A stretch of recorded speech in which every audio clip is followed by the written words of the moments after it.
With our expansive exposure to mass media, we are visually oriented. It is a phenomenon that 21st century learners are certainly visual. Because of this influence, it may be considered that we need technology tools. Most of the time in doing any presentation, our audience is likely to expect us to use presentational aids to provide a visual component to our speeches. Presentational aids are any visual, audiovisual, or multimodal materials used in a speech to help the audience understand some points. But how do we create an effective image or visual display? I'm going to discuss the technical qualities needed for an effective image or visual display for the audience. Creating effective visual aids hinges on the delicate balance of various design elements. Each element contributes to the overall impact and effectiveness of your visuals, ensuring that they not only convey information but also engage and resonate with your audience. Let's delve into the significance of each element.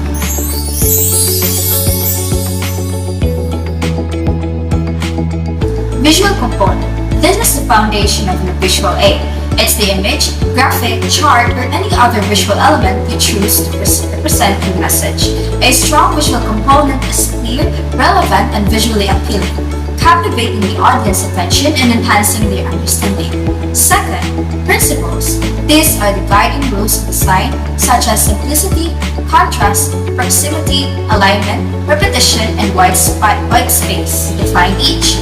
Following these principles ensures visual harmony and clarity, making your message easily digestible and memorable.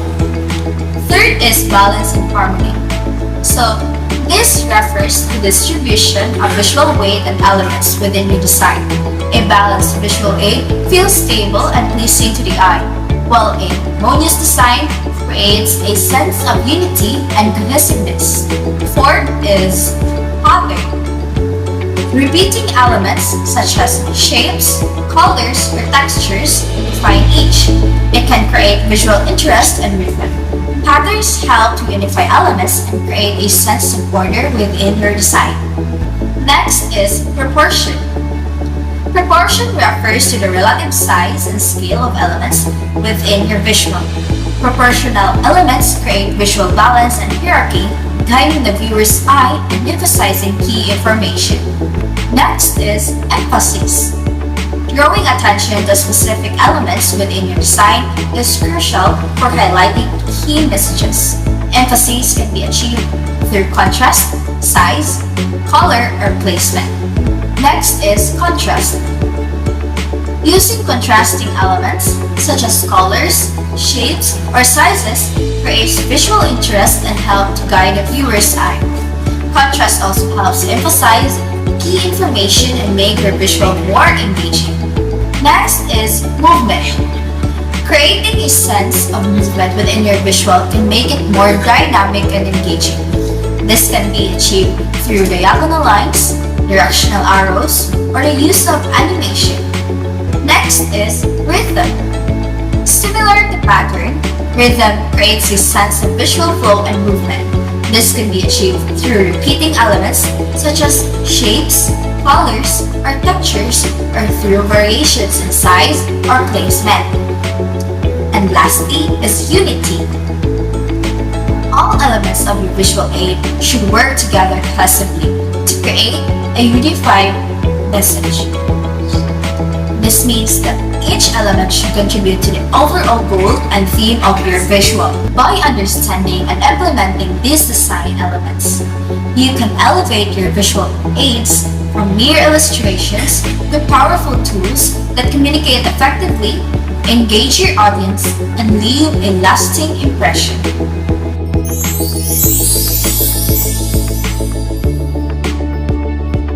Are you all familiar with the word multimodality? If not, allow me to introduce and unlock its definition to you. Multimodality is present in our daily lives. It can be from what we see nor read neither. In the present era, the rise of technology allows multimodality to also widen its scope. It can be presented in various ways, such as watching television, reading books and newspapers, playing video games, and even browsing online. It combines modes like text, images, sound, and gestures with media such as computers, books, and visual platforms to communicate ideas.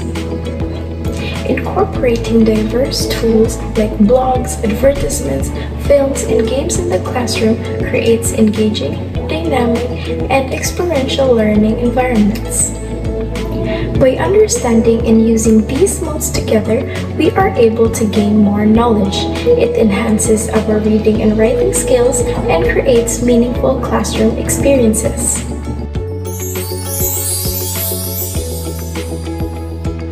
Now, let's consider delving into the realm of rhetoric. What exactly is it? Rhetoric is the art of effective communication, particularly persuasion. Essentially, it's about understanding how to effectively communicate to influence others. First, you must understand your audience, who they are, their beliefs, and their interests. Once you have grasp of that, you can craft your message strategically, considering your purpose: to persuade, to inform, to educate, or to entertain, while choosing the right words, tone, and structures. Knowing the context and medium of communication is a must. Are you speaking, writing, or perhaps posting online? Remember, each medium requires a different approach. Rhetoric empowers us to critically analyze messages, becoming discerning consumers of information, and use language ethically and responsibly, promoting constructive dialogue.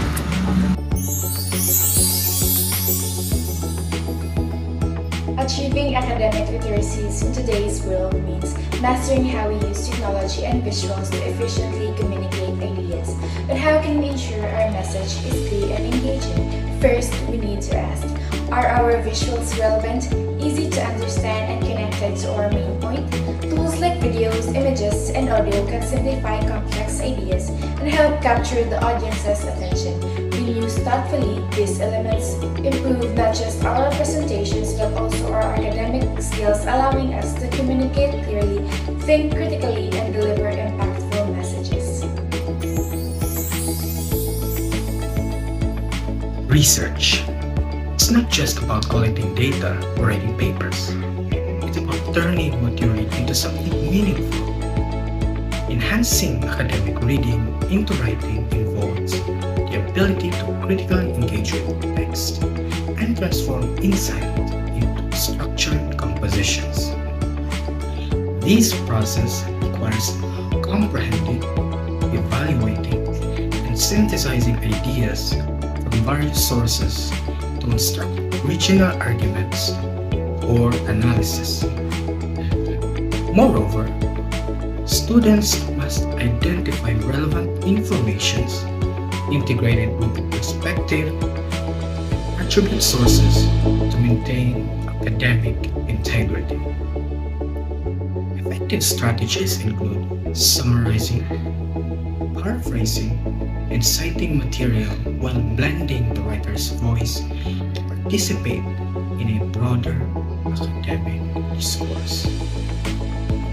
The iterate nature of writing, from drafts to revisions, improves composition skills and deepens reading comprehension by fostering a better grasp of complex text.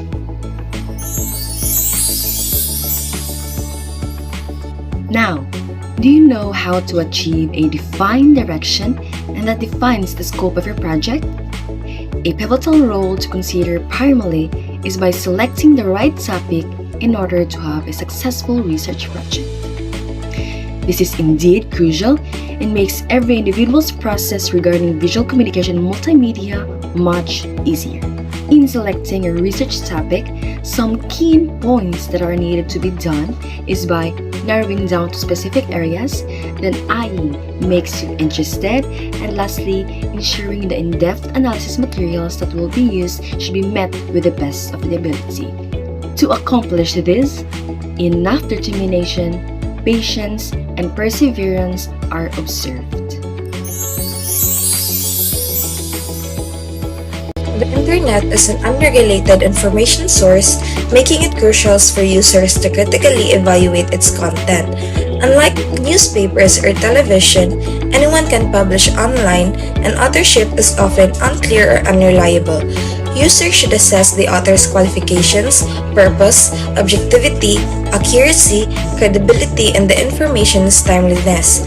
Questions to consider include whether the author is identifiable and credible, the intended audience, the presence of bias, and the validity of sources. It's also essential to verify links and the currency of content. Given the impermanent and potentially altered nature of web pages, users should download or print essential resources for accurate referencing. In some cases, consulting a librarian may save time and yield more reliable answers. At least, now you know how to find and evaluate academic sources to check if they are valid. In research writing, you use ideas from these sources to support or challenge your own ideas. However, it's important to carefully combine these ideas into your work to avoid plagiarism. Here are 8 ways to interpret and include ideas from published research. First, synthesizing involves combining information from multiple sources to identify patterns, themes, and key points. To synthesize effectively, you should compare similarities and contrast differences between the sources.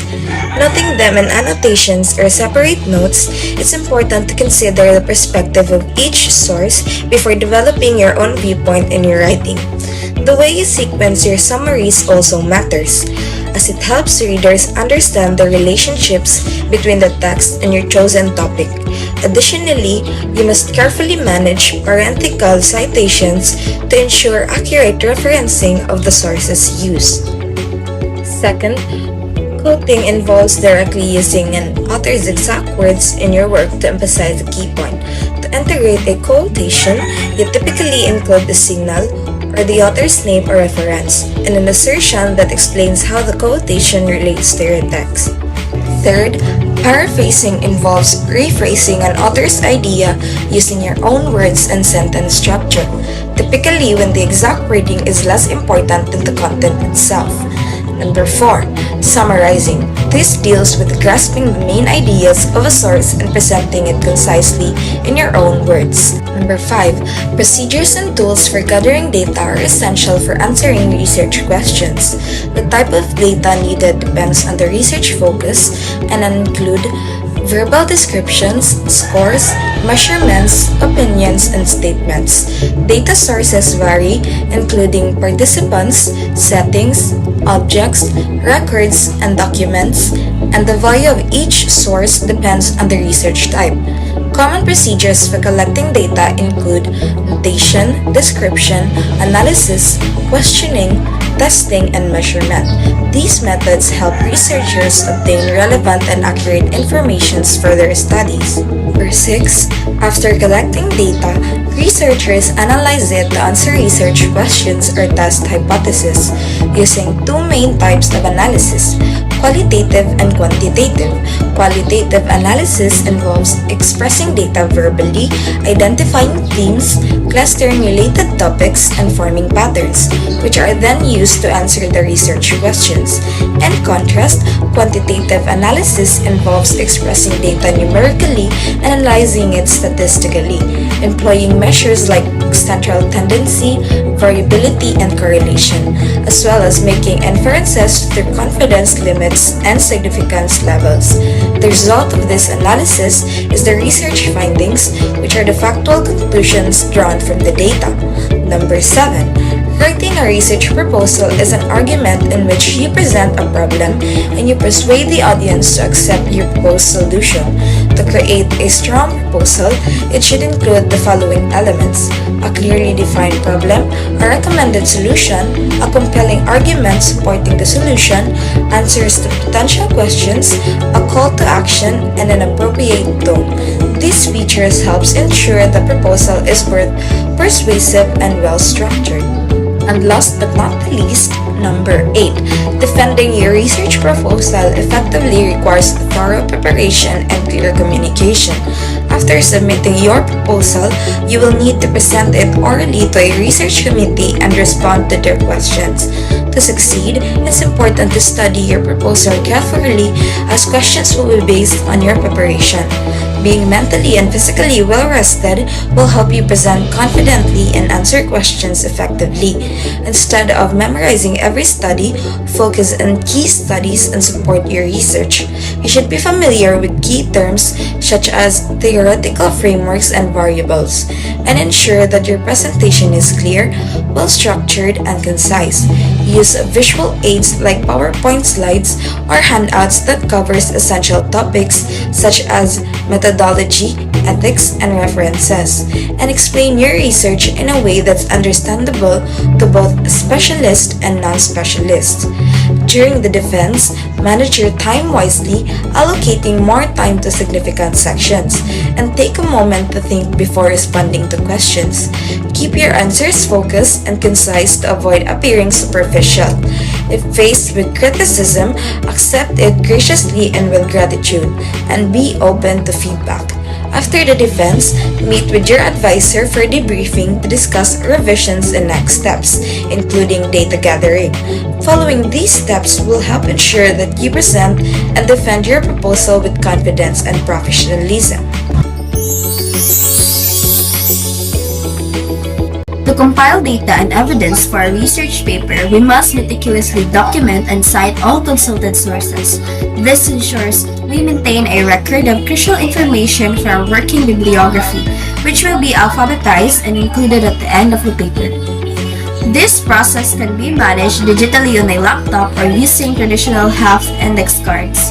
Consequently, this stage involves extensive research, exploring relevant books, periodicals, and websites within our chosen field of study. Furthermore, this diligent approach guarantees the accuracy and integrity of our research. In short, thorough source documentation is paramount for our academic rigor.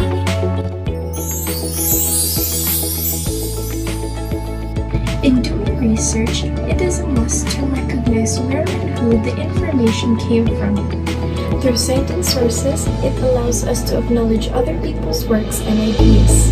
In line with this, there are three major styles of documenting sources. First, the American Psychological Association format, or also known as APA, which is the most popular among the three and widely used in social sciences, emphasizes the publication date by including it after the author's name in both the text and the references page. Second, the Modern Language Association format, or MLA, is commonly used in humanities courses because it highlights authorship, requiring the author's name in the text and as the first to appear in the works cited page at the end of an essay or paper. Lastly, the Chicago Manual of Style, or CMS, offers two citation systems. NB, that stands for Notes and Bibliography for History, which uses footnotes or endnotes to link sources to the text and bibliography. And AD, which stands for Author Date for other fields. Thus, it is important to give honor to these sources of ideas by giving them credits for their contribution to the world of knowledge. In this context, a significant issue arises, one of which is plagiarism. Have you ever wondered what it means? Well, let's tackle it today. Plagiarism, the presentation of another's work or ideas as one's own without proper attribution, like APA and MLA citations, is a serious academic and professional offense. It encompasses direct copying, unattributed paraphrasing, and the submission of work completed by others.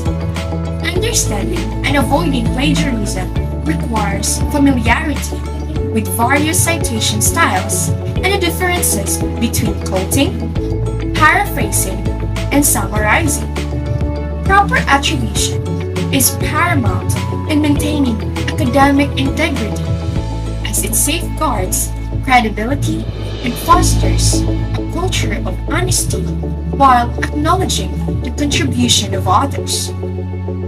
Thus, failure to provide proper attribution can lead to severe consequences, such as failing grades and reputational damage.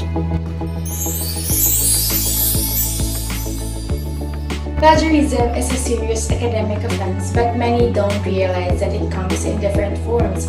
Let's go through the 10 types of plagiarism you need to avoid. First, we have clone. This is when you submit someone else's work word for word as your own. Then there's CTRL plus C, or simply known as copy. This is where you copy large parts of text without making any changes. Next is find replace. This is where you replace some words in copied content but keep the original structure. Remix. This happens when you paraphrase content from multiple sources to make it look original. Another common one is recycle, which is refusing your own previous work without permission or proper citation. Hybrid. This is defined as a mix of perfectly cited sources with uncited copied content. We also have mashup. This is where the material from different sources is combined without giving credit. 404 error. This is when you recite sources that don't exist or inaccurate. Then there's aggregator, which involves choosing properly cited sources but relying too heavily on them with no original input. Finally, retweet. This happens when you copy content with proper citation but add little no originality. Understanding these types of plagiarism is important to maintain academic integrity and involve mistakes. Also give credit, think, play, and aim original in your work. In conclusion, we have explored several critical aspects of effective communication and research practices in our presentation today. First, we delve into the importance of creating effective visual aids, emphasizing that a strong visual component adherence to design principles and elements such as balance, emphasis, and contrast are vital for engaging the audience. Moreover, we transition into the concept of multimodality, highlighting how integrating various modes of communication enriches learning experiences and enhances our understanding. Next, we discuss the art of rhetoric, underlining its role in crafting persuasive messages tailored to our audience interests and beliefs. Following this, we examine the process of achieving academic literacies, stressing the significance of clarity and relevance of visuals and messages. As we move forward, we focused on the critical aspect of research, including selecting appropriate topics and evaluating online sources. We also addressed the importance of documenting sources accurately to maintain academic integrity and avoid plagiarism. Understanding the different types of plagiarism was crucial as we emphasized the need for proper attribution to uphold credibility and ethical standards in our work. Finally, we hope you learned something valuable from our discussion today. By applying these principles and practices, you can enhance your communication skills, conduct thorough research, and engage effectively with your audience. Thank you for joining us today and see you around. Take care.